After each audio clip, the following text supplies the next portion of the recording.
Muy buenas tardes, familia Fermín Toro y en especial la Escuela de Derecho. Mi nombre es Luis Enrique Travieso, estudiante de Derecho del primer año SAIA 2015A, sección D. Hoy vamos a hablar de las personalidades jurídicas en el derecho romano. Es importante mencionar, antes de iniciar con las generalidades de las personas jurídicas en el derecho romano, su definición, entendiéndose su gran aporte en las legislaciones a nivel mundial. En la actualidad, son colectividades o formas jurídicas creadas y condicionadas por el Estado, tomando en cuenta los bienes comunes, fondos propios y sus representantes. Surge por primera vez en cuanto a la evolución la relación con las comunidades que forman parte del imperio entre los años 212 después de Cristo. Las comunidades incorporadas a la ciudadanía romana, los cuales se conocen como municipios, dejan de ser civitates al perder su propia soberanía. En tal sentido, se convierten en entes al negárseles su actividad política soberana. El municipio se rige en la esfera patrimonial por el derecho privado. Es aquí donde se define las personas jurídicas. Persona jurídica del sector público. En este se rige bajo la doctrina del derecho público, recibiendo por nombre el Populum Romanus. Personas jurídicas del sector privado. Estas se encuentran reguladas por el derecho privado. En esta clasificación se encuentra el Estado, los municipios y las ciudades. Iniciemos por el Estado.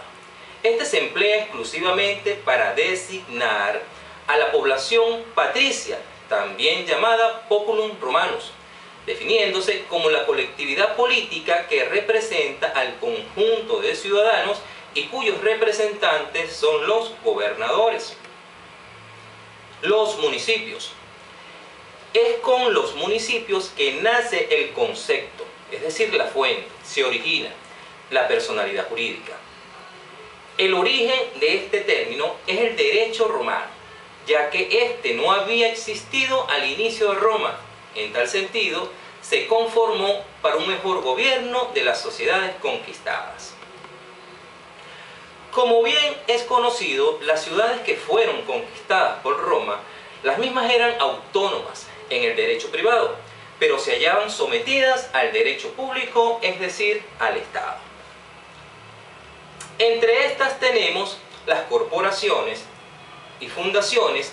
La primera es la asociación de fines comunes de utilidad colectiva con el propósito de obtener un lucro. Recibió distintos nombres, tales como Ordo Collegium Societas, y el más conocido se llamaba Corpus. Gozaba de personalidad jurídica y a la vez podía adquirir derechos y obligaciones, obligando a los asociados. Entre los derechos que podían ejercer se encuentran propietario, usufructuaria, adquirir objetos y contraer obligaciones, ejercer acciones, heredaban por testamento y no podían cometer delitos. Este es entre sus características.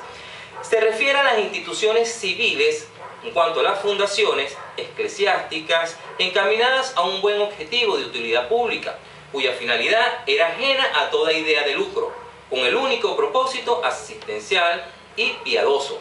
Un objetivo a la vez en cuanto a las fundaciones. Vamos a hablar de la proyección de esta clasificación en el derecho venezolano vigente. Ahora bien, como se entiende el derecho venezolano, podemos responder, se refiere a todos los entes aptos para ser titulares de derechos o deberes y que son individuos, y que no son, individuos de la especie humana. Además, se subdividen en personas jurídicas de derecho público y de derecho privado y personas jurídicas de derecho. La nación entendida en este sentido del Estado, el cual tendrá una doble personalidad.